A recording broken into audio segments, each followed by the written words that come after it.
네, 안녕하십니까. 하승주입니다. 오늘도 페이스북 라이브를 한번 열었는데, 많은 분들이, 이거 혼자 하니까 너무 재미없다. 좀 재밌게 좀 해보라. 이렇게 제안을 주셨는데, 죄송합니다. 점점 재미없는 방향으로 가게 되는 것 같은데, 이걸 어떡하죠? 오늘은, 각종 재미없는 주제 중에서도 가장 재미없는, 일단 정책 이야기고요. 그 정책 중에서도 더 재미없는 세금 이야기를 한번 해볼까 합니다. 일단 문재인 정부도 이제 복지국가 또는 아무튼 복지 수요를 갖다 더 복지 수요가 점점 늘어나는 건 너무 당연한 일이니까 이제 당연히 세금이 많이 필요합니다. 사실 정부가 하는 일은 모든 일은 사실 돈으로 하거든요. 돈과 사람으로 하지 않습니까? 그러니까 일단 돈이 필요하고 그러려면 세금을 많이 걷어야 되고 사람이 필요하니까 공무원을 많이 뽑아야 됩니다. 자, 그러면 이게 일단 여기서부터 딱 나뉘는 점이 정부는 큰 정부가 좋으냐 작은 정부가 좋으냐 이걸로 인해서 사실 진보와 보수가 쫙 갈립니다. 보수는 작은 정부주의자들이죠. 그리고 진보는 아무래도 큰 정부주의자 쪽이 많습니다. 자, 그래서 보수 쪽에 있는 분들은 작은 정부로 가자. 그게 맞다. 이런가 우리나라는 사실 그게 아주 뚜렷하게 잘 구별은 안 됩니다만 미국은 아주 확실하죠. 그래서 미국에서는 공화당 정부가 들어오면 계속 나오는 말이 감세 텍스 컷 이 얘기들이 나오고, 민주당 정부가 되면 갑자기 또 재정 건전화 이런 얘기들이 막 나오면서 증세 이야기들이 자주 나옵니다. 근데 우리나라는 보수와 진보의 구별이 세금 문제로 딱 나뉘는 것 같지는 않습니다. 이거는 사실 민주당이나 새누리당, 한나라당 쪽이나 아주 그냥 딱 나뉘진 않지만, 그러나 기본적으로 우리나라의 앞으로의 정부 규모는 점점 커질 수밖에 없어요. 이거는 이제 작은 정부주의자들이 정권을 잡았다 하더라도 어쩔 수 없는 부분입니다. 왜 그렇겠습니까? 당연히 복지 수요가 많아지기 때문입니다.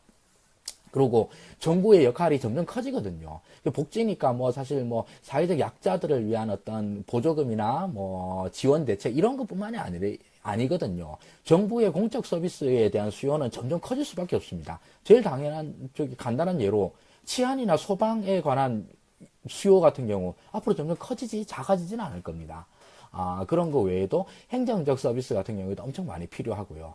그러니까 앞으로 정부의 규모는 점점 커질 수밖에 없고, 그러려고 그러면 세금과 공무원이 다 많이 필요로 하게 될 것입니다. 자, 문재인 정부도 문재인 후보도 캠페인 당시, 대선 캠페인 당시에 증세는 최고의 옵션으로 선택하겠다라고 이야기를 했습니다.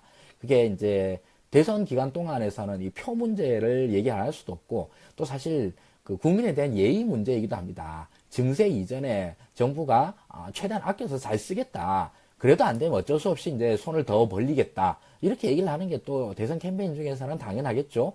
그런데 실제로는 증세 문제는 피할 수 없는 문제이기도 합니다.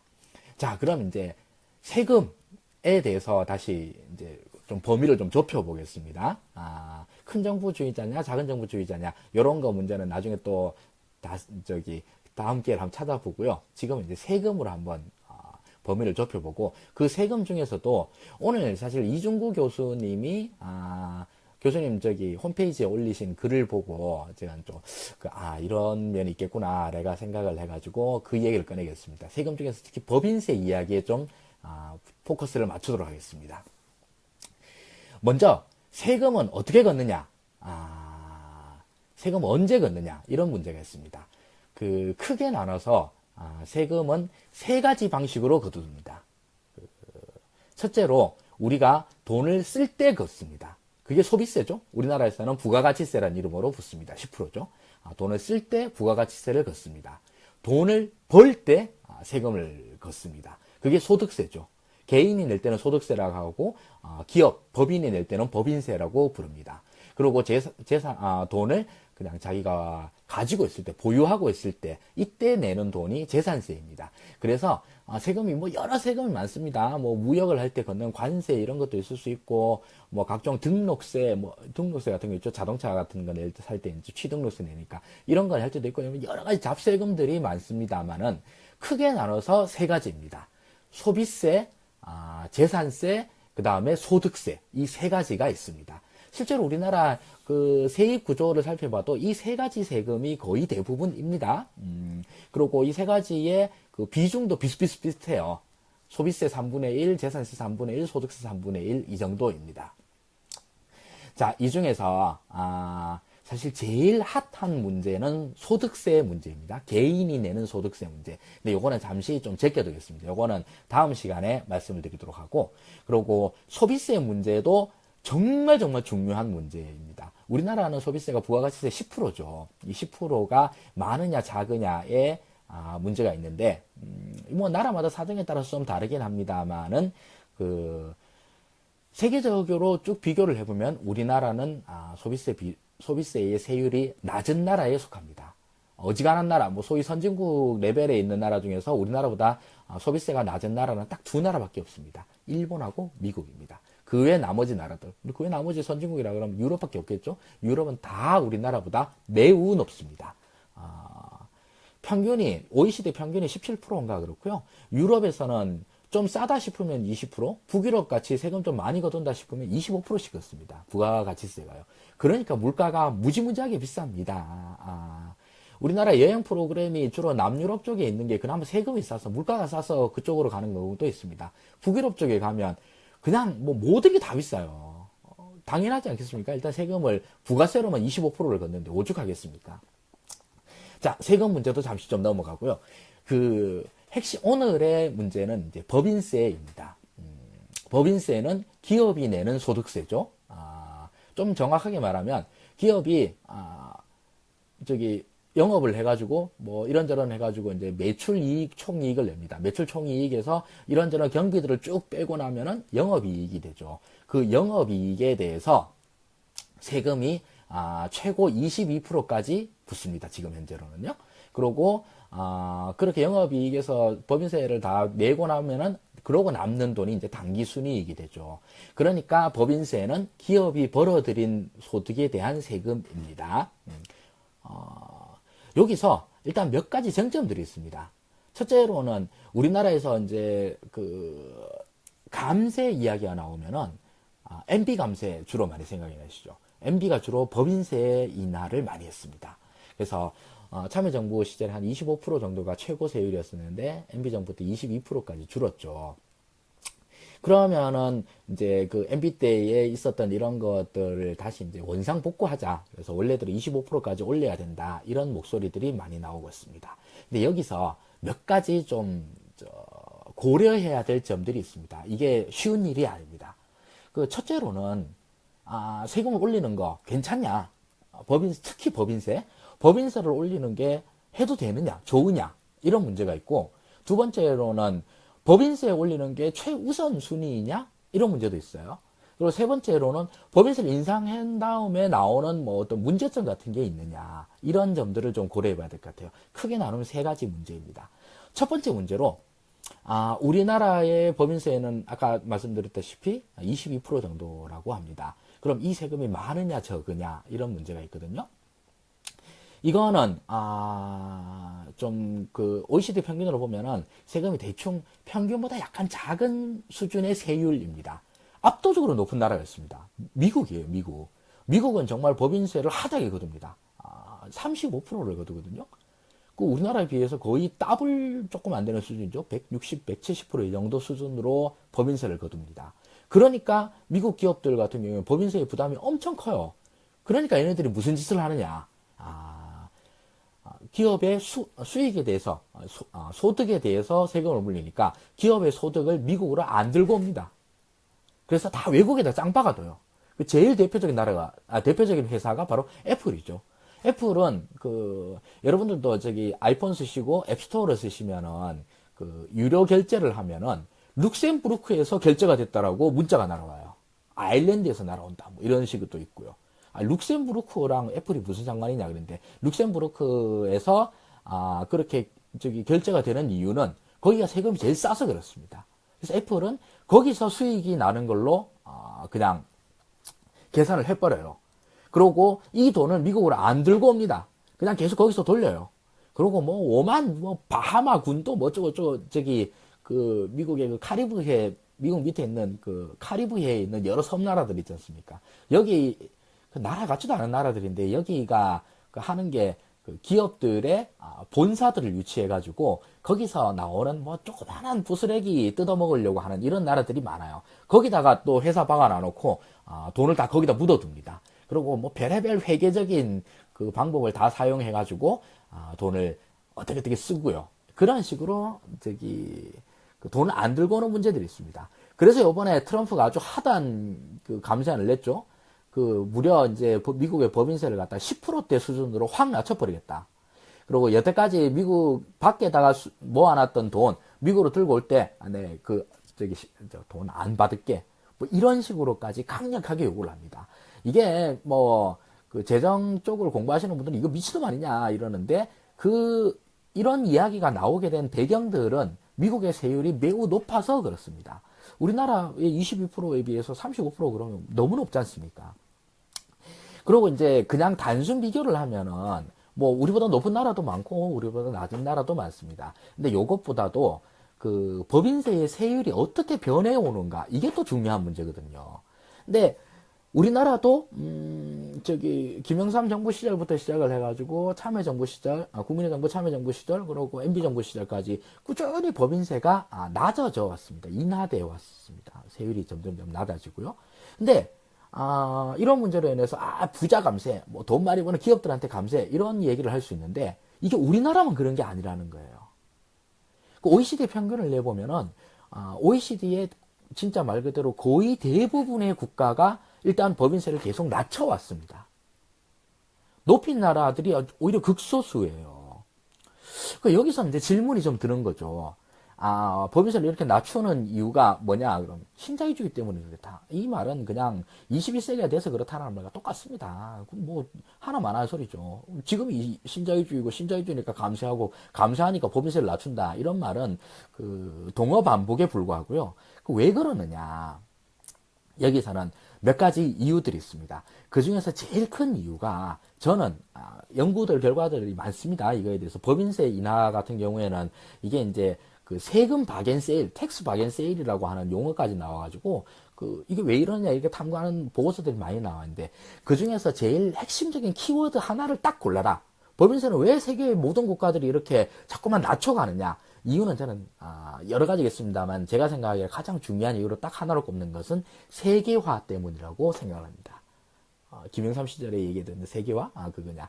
근데 이제 세계화를 또 뭐 신자유주의라 그러면 그럼 그 말이 아니냐. 이렇게 말이 꼬이냐. 신자유주의 중에 세계화라는 점 때문에 이렇게 된다. 이런 말이 아니냐 그러는데, 이게 뭐 좋습니다. 그것도 사실 뭐 그러는데요. 이 세계화가 뭐가 문제냐 그러면 일단 과거와 달리 그 기업의 위치가, 지리적 위치가 예전만큼 안 중요해져요. 예전만큼. 우리나라에서도 보십시오. 우리나라에서 지금 삼성전자에서 핸드폰을 만듭니다만 그 핸드폰의 대부분은 베트남에서 만들죠.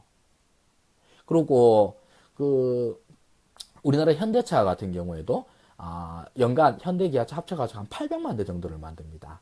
근데 800만 대 중에서 100만 대를 우리나라에서 팔고, 그리고 그 나머지 700만 대는 전부 외국에 팝니다. 근데 외국에서 수입하는 게, 외국으로 수출하는 게 아니라 외국 현지 공장에서 엄청나게 많이 만들어요. 거의 절반 이상을 해외 공장에서 다 만들고 있습니다. 그러니까 우리나라에서 그 수출하는 물량은 300만 대밖에 안 됩니다. 나머지 한 400만 대는 다 해외 공장에서 만들고 있거든요. 삼성전자, 현대차 다 외국의 공장들을 쫙 깔아놔요. 우리나라만 그러냐? 안 그렇죠? 뭐 유명한 회사들 같은 거 제일 대표적인 회사가 어딥니까? 애플이죠. 애플의 아이폰, 제일 대표적인 아이폰은 뒤에 보십시오. 메이드 인 차이나 디자인드 바이 뭐 캘리포니아 애플 뭐 이렇게 나와 있습니다. 아이폰은 다 중국에서 만듭니다. 이러니까 공장을 꼭 자국에다 놔두지 않아도 된다라고 하는 거죠. 그럼 공장만 그렇겠습니까? 아예 본사까지 옮기는 것도 가능해지죠. 그렇기 때문에 이게 뭐냐 하면은 기업들의 유치 전쟁이 각국마다 생겨버리는 겁니다. 이게, 법인세 인하 트렌드가 제일 확실하게 보이는 데가 유럽이거든요. 유럽은 어떻습니까? EU로 묶여져 있지 않습니까? EU는, 이제 경제적 공동체죠? 이 경제적 공동체. 유럽의 여러 나라들이 뭐 관세도 없고 뭐도 없고 아무것도 없어요. 그 말은 뭐냐 하면, 각 국마다 노동과 자본의 이동이 자유롭다입니다. 그럼 노동과 자본의 이동이 자유로우면 회사 입장에서는 어디다 회사를 세우겠습니까? 비슷하거든요. 세금이 제일 싼데 세우게 될 것입니다. 그래서 아일랜드 같은 나라가 법인세가 유럽 국가들 중에서 엄청 싸요. 제일 싸다라고 하고 아일랜드 수상이 뭐 그런 소리까지 했습니다. 아일랜드의 자존심은 바로 낮은 세율에 있다 이러는데 아니 뭐 세금 싼 거랑 국가의 자존심이 뭔 상관이냐 그러는데 사실 아일랜드 수상이 표현을 그렇게 했습니다만 자존심이 아니라 사실은 아일랜드의 경쟁력이라고 해도 과언이 아닙니다. 아일랜드는 그렇게 법인세를 엄청 싸게 만들어 가지고 다국적 기업들을 유치하는데 목숨을 겁니다. 그러니까 영국이 이제 브렉시트 한다 그러죠. 프랑스나 독일 같은 국가들 입장에서는 이거 좀 빡이 좀 덜 줘. 우리나라에서 여태까지 쭉 키워온 회사들이 아일랜드로 도망가가지고 우리나라한테는 세금 안 내고 아일랜드에 자꾸 세금 내려고 그런다. 이거 진짜 짜증이 나네. 이런데 그 방법은 두 가지가 있죠. 못 가도록 막는 거가 있고 아니 우리나라도 싸게 해줄게. 우리나라 세금도 점점 낮출게. 라는 방법이 있습니다. 두 가지 방법 다 쓰죠. 그래서 유럽에서 오히려 법인세 인하 트렌드가 좀 더 확실히 나고 있습니다. 우리나라도 마찬가지입니다. 그런 얘기들이 이제 자주 나오는데, 아무리 그래도 삼성전자가 우리나라에서 얻는 이익이 얼마나 큰데, 그 세금 몇 푼 때문에 다른 나라로 옮긴다는 게 말이 되냐? 그러니까 안 된다. 우리나라도 기업하기 엄청 좋은 나라고, 그러니까, 법인세, 증세한다고 그러면 핑계로 되는 거 아니냐? 맞습니다. 삼성전자나 현대차 같은 경우에도 우리나라에서 얻고 있는 이익이 매우 크다라는 건 뭐 부인할 수 없는 사실이죠. 함부로 회사 본사로 옮긴다라는 결정은 당연히 안 할 겁니다. 그런데 이게 극단적으로 회사 전체를 갖다 다 통으로 떠가지고 진짜 인건비 싼 아일랜드 이런 데로 옮긴다는 의미가 아니고 어떻게든 외국으로 조금이라도 또 옮길 수 있는 경제적 인센티브가 꾸준히 주어진다는 점은 분명하거든요. 그래서 우리나라 공장 증설하느니 중국에다 증설하고 어디 남미에 브라질이니 유럽에 터키니 슬로바키아니 이런 데로 계속 이제 회사들을 쪼개 나간다는 거거든요. 삼성전자도 베트남으로 회사의 아주 중요한 부분들을 생산 기지를 그쪽으로 옮겨 나가고 있지 않습니까? 이게 물론 이제 노동력이 제일 큰 문제고 현지화 더 큰 문제이고 그런데 세금 문제도 없지 않아 있거든요. 그러니까 첫째로 들 수 있는 게 법인세의 인하 트렌드가 되고 있는 것은 전 세계가 말 그대로 세계화되었다. 세계화라고 하는 건 노동과 자본의 자유로운 이동이 가능해졌다. 그리고 과거와는 달리 생산 기지의 지리적 이점에 더 이상 엄청 중요하게 여겨지지 않는다라는 점이 복합이 되니까 자꾸 회사들이 이제 자국으로부터 벗어나려고 하는 이런 압박들이 생겨나가게 됐죠. 그러니까 국가로서는 각종 인센티브를 주게 됩니다. 딱 가지 마라. 여기서 우리나라 자국민들을 고용해라. 라고 하는 의미로 여러 가지를 하죠. 그 중에서 아주 큰 게 세액입니다. 세금입니다. 그래서 법인세를 올리는 게 쉽지 않아요. 만약 그래가지고 자꾸만 회사들 입장에서 이 법인세를 조금이라도 싼 곳으로 옮기려고 하는 인센티브를 주는 것 자체가 첫 번째 문제입니다. 자, 그러고 두 번째로는 이제 제가 세 가지 질문을 드렸는데 첫 번째 질문이 이제 너무 열을 올려가지고 두 번째, 세 번째 질문이 뭔가 이게 지금 까먹고 있는데 또 법인세 문제에서 또 중요하게 얘기하는 문제가 있습니다. 이게 바로 오늘 이중구 교수님이 하신 말씀이거든요. 법인세가 궁극적으로 누구의 돈에서 나가느냐 이런 문제가 있습니다. 무슨 말이냐 싶은데 법인세는 아까 처음에 말씀드렸다시피 기업이 내는 세금이라고 말씀드렸죠. 자, 이게 법인세는 법인이 내는 세금인데 법인이 무엇이냐의 질문으로 또 한번 들어가 봐야 되거든요. 법인세는 법인이 있는데 법인이 누구냐? 여기서 이제 민법 공부하신 분은 아는데 민법상 법인이란 무엇이냐? 법인의 본질은 무엇이냐 해가지고 그런 법률상의 질문을 던집니다. 그래서 민법상의 학설은 크게 두 가지로 나뉩니다. 법인 의제설과 법인 실제설로 나뉘는데, 뭐, 통설은 법인, 뭐, 절충설입니다. 뭐, 이 의제설의 입장도 있고, 실제설의 입장도 있다 이러는 건데, 어쨌든, 이 논쟁의 가장 핵심적인 문제는 뭐냐 하면, 법인은 사람이 아니다라는 겁니다. 민법상의 권리 주체는 법인과 사람으로 나뉘거든요. 인과 법인으로 나뉩니다. 그러니까, 인과 법인으로 나눈다면 법인은 인이 아니다라는 말이죠. 자연인이 아니라는 소리입니다. 그럼 이제 법인이 이런 돈을 벌기도 하고 돈을 쓰기도 합니다.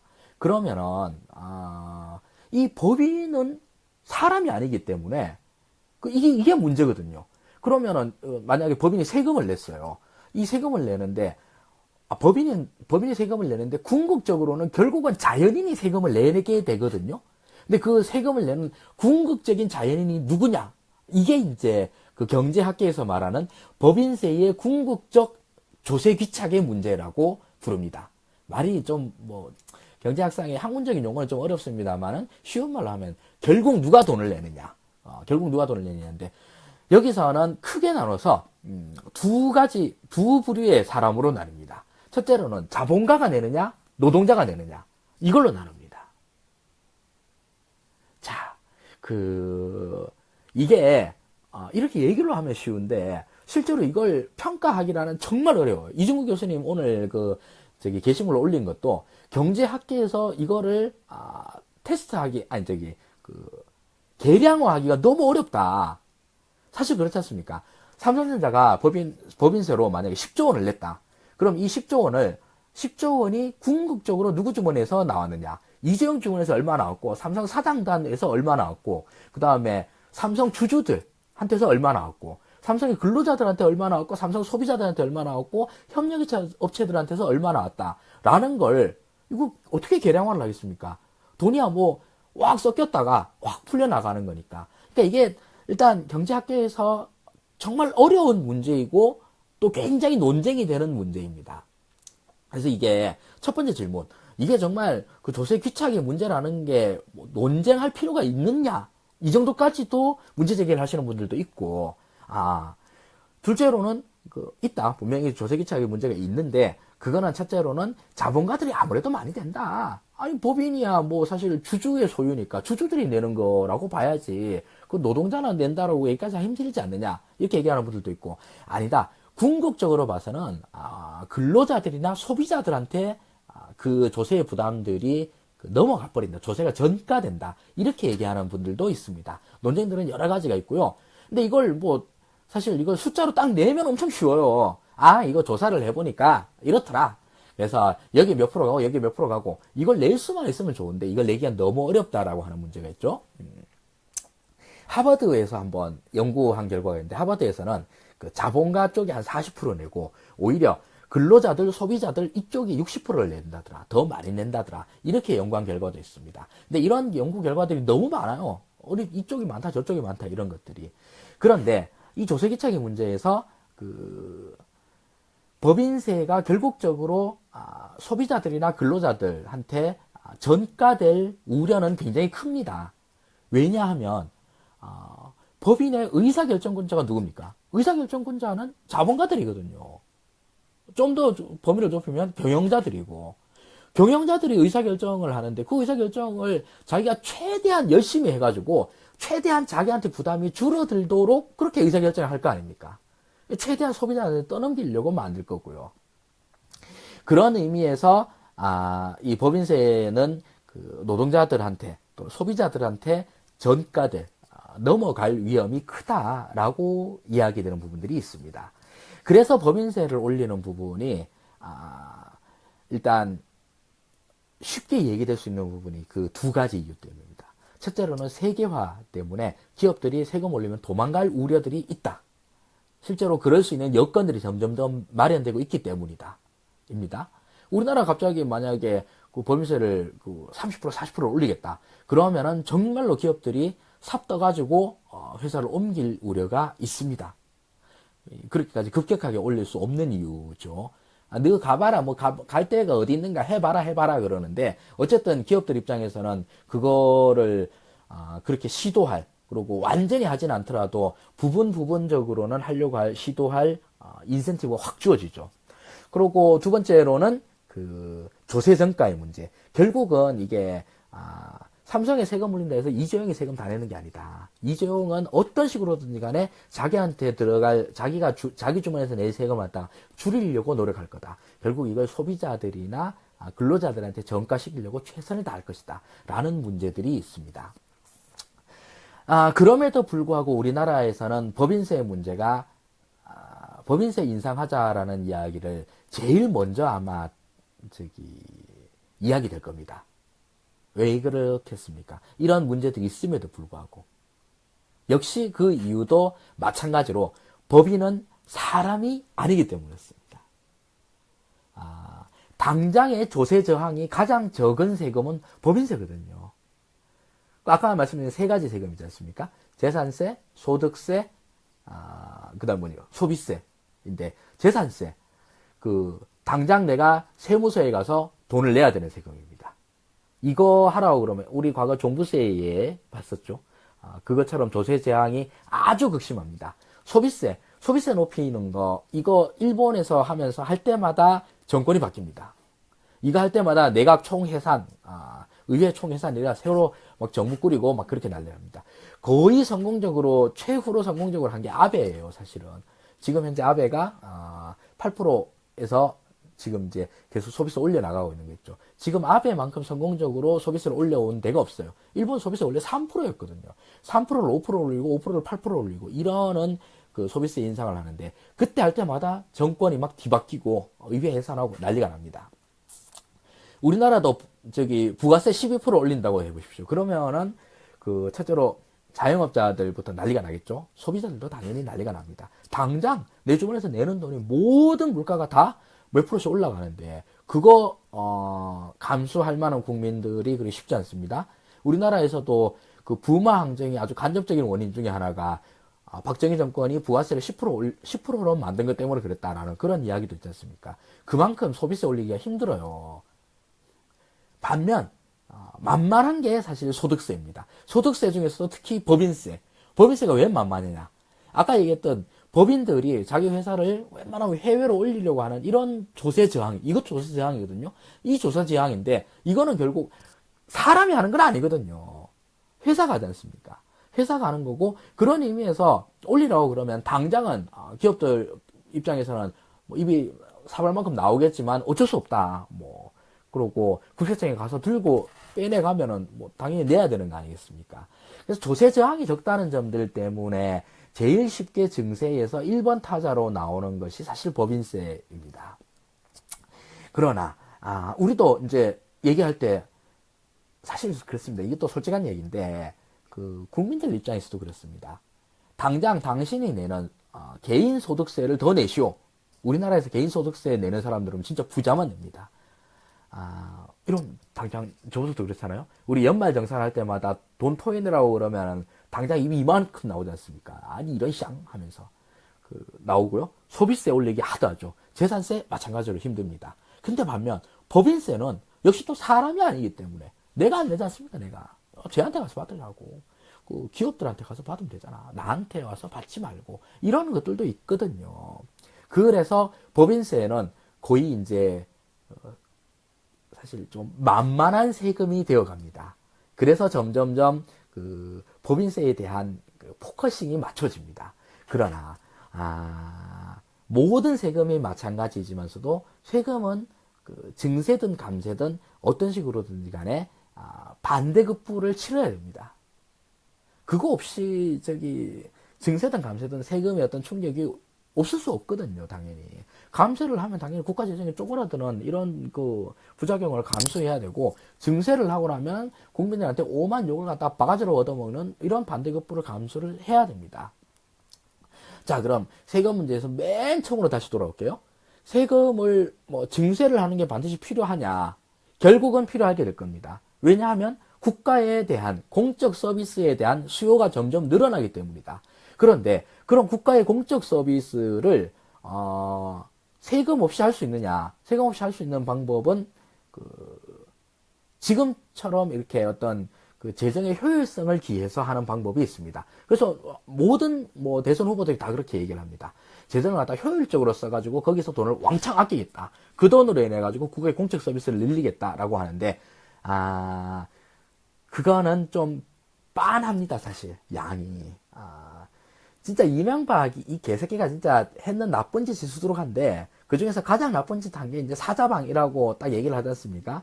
4대강, 특히 4대강인데 이 4대강으로 인해서 한 여러 가지 있습니다. 환경 파괴도 잘못한 짓이고 뭐 여러 가지 잘못이 있는데 우리나라 국가 재정에 대해서 국민들로 하여금 엄청난 오해를 하게 만든 게 있어요. 뭐 말만 나오면은 야 4대강 안 하면 되잖아, 샹. 그 돈 아껴 하면 되잖아. 그런데 4대강이 총 뭐 16조 들었다, 20조 들었다, 한 20조 들었다 그러죠. 이명박 때 연간 예산이 300조였고 지금 연간 400조입니다. 근데 4대강을 1년 만에 한 게 아니지 않습니까? 한 3, 4년 동안 걸려서 하니까 연간 한 4조 내지 5조 쓴 거예요. 그러니까 전체 예산에서 1% 정도 쓰는 건데 그 1% 쓰는 것도 그 난리가 납니다. 그만큼 예산이 빠듯해요. 이걸 아낄 수 있는 적이 엄청 없는데 국민들 입장에서는 이 재정의 문제에 대해서 야 4대강만 하면 되잖아. 이런 식으로 굉장히 국가 재정을 갖다가 좀 편하게 생각하는 이런 오해를 불러일으킨 것도 이명박이 진짜 잘못한 점 중에 하나입니다. 그렇기 때문에 재정 효율화로 거둘 수 있는 방법 좀 적습니다. 그리고 두 번째로는 나오는 게 여태까지 세금을 못 걷고 있던 부분들을 제대로 걷어라. 그게 이제 박근혜가 하던 말이죠. 지하 경제를 양성화하겠다. 이런 얘기입니다. 가끔 OECD 통계표 이런 거 보면 우리나라 이제 지하 경제의 규모가 크다 그러는데 실제로 과연 그럴까 싶은 게 우리나라는 이제 우리나라만큼 카드를 많이 쓰는 데가 없지 않습니까? 동네 구멍가게에서 다 카드 내는데요. 그럼 지하 경제로 하는 게 뭐냐 하면 국세청으로부터 세원이 포착되지 않은 이건데 대부분이 소비세예요. 그냥 뭐 현금찰 주고받으면서 이 거래가 포착이 안 되면은 소비세를 못 걷으니까. 근데 지금 다 카드인데 뭐.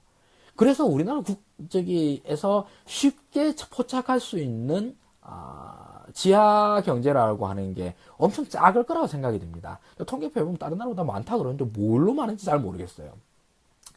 결국 마지막 첫째로는 재정 효율화, 둘째로는 지하 경제 왕성화, 세 번째는 결국은 증세를 통해서 국가의 공적 서비스를 갖다가 확대시키는 데에 충당을 해야 됩니다.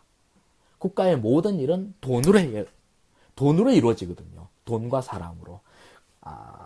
그래서 증세를 할 때는 뭐가 돼야 되겠냐? 3대 세금 말씀드렸지 않습니까? 돈을 벌 때 내는 소득세, 돈을 쓸 때 내는 소비세, 돈을 가지고 있을 때 내는 재산세. 이 중에서 돈을 벌 때 내는 세금인 소득세. 그 중에서도 내가 안 내는 기업이 내는 다른 사람한테 가서 받으세요 라고 이야기할 수 있는 법인세에 계속 포커싱이 맞춰지고 있습니다. 우리나라에서 이제 법인세를 내는데 이런저런 문제점이 없을 수 없다. 뭐 당연한 얘기고요. 그 문제점으로서 제가 이제 두 가지를 말씀을 드렸죠. 법인세를 높이면 세상이 세계화가 되다 보니까 기업들이 자꾸 도망가려고 하는 우려가 있다. 그리고 두 번째로는 조세정가의 문제가 있다. 그리고 마지막으로 남은 문제 또 하나가 있습니다. 실제로 우리나라가 법인세를 꽤 많이 걷고 있다라는 점입니다. 뭔 소리냐? 첫째로는 우리나라의 기업들이 꽤 소득을 많이 올리고 있기 때문에 그렇습니다. 그래서 법인세라고 하는 게 법인의 소득에 따라서 받는 거니까 법인들이 맨날 다 적자만 내고 그러면 세금 거둘 데가 없지 않습니까? 근데 우리나라는 법인들이 이익을 꽤 올리고 있어서 세금을 많이 걷고 있는 편입니다. 근데 이게 세율은 미국도 엄청 높다 그랬지 않습니까? OECD 평균보다 우리가 조금 낮은 수준인데 그럼에도 불구하고 이렇게 세금을 많이 걷고 있어요. GDP 대비 법인세 비중 이렇게 비교를 해보면은 우리나라가 OECD 국가 중에 한 5위 정도예요. 최상위권입니다. 그만큼 세금을 많이 걷고 있습니다. 이거의 이유도, 이것도 원인도 있습니다. 아니, 세율이 적은데 왜 이렇게 많이 걷고 있느냐. 이것도 이제 여러 가지 이유가 있는데, 그 중에서, 제일 대표적인 이유 딱 하나만 거두라 그러면, 우리나라는, 기업들이 소득을 많이 걷어가는 그런 구조로 짜여져 있기 때문에 그렇습니다. 그 말 달리 말하면은, 노동소득 분배율, 즉, 노동자들이 갖고 가는 소득의 분배율이 낮다라는 거예요. 다른 나라들에 비해서. 그래서, 기업들이 소득을 많이 올리고, 그래서 기업들의 소득에서 떼가는, 법인세가 GDP 대비로 많습니다. 자, 그럼 여기서 또 사실 질문이 또 나와요. 아니, 왜 우리나라는 노동소득 분배율이 낮으냐? 이 질문도 또 나올 수 있겠죠? 외국에 비해서 외국은 우리나라보다 노동자들이 소득을 더 많이 들고 가고 우리나라 소득을 갖다가 적게 들고 간다. 그럼 우리나라 이거 헬조선 아니냐? 헬조선 맞습니다. 헬조선이라고 얘기할 수 있지만 그냥 여기 또 이유가 있겠죠? 그 이유는 뭐겠습니까? 여기는 두 가지 이유가 있습니다. 첫 번째 이유는 우리나라의 산업 구조가 자본가들이 많이 떼가는 구조로 짜여져 있어서 그렇습니다. 그게 뭐냐 하면 우리나라의 기업들은 노동 집약적 산업이 아니라 자본 집약적 산업을 주로 하기 때문에 그렇습니다. 노동 집약적 산업, 제일 대표적인 얘기가 뭐 있을까요? 옛날에 하던 거, 가발 공장 이제 사람이 손으로 다 해야 되지 않습니까? 섬유 공장, 진짜, 직공들이 많이 필요한 데고, 이런 데보다도 우리나라의 공업은 어떻게 되겠습니까? 우리나라 5대 공업 보면은 철강, 조선, 자동차, 화학, 전기전자, 이런 건데, 다, 기계들이 주로 일을 하지 않습니까? 그러니까 자본가들이 떼가는 몫이 클 수밖에 없어요. 기계의 몫이 크기 때문에.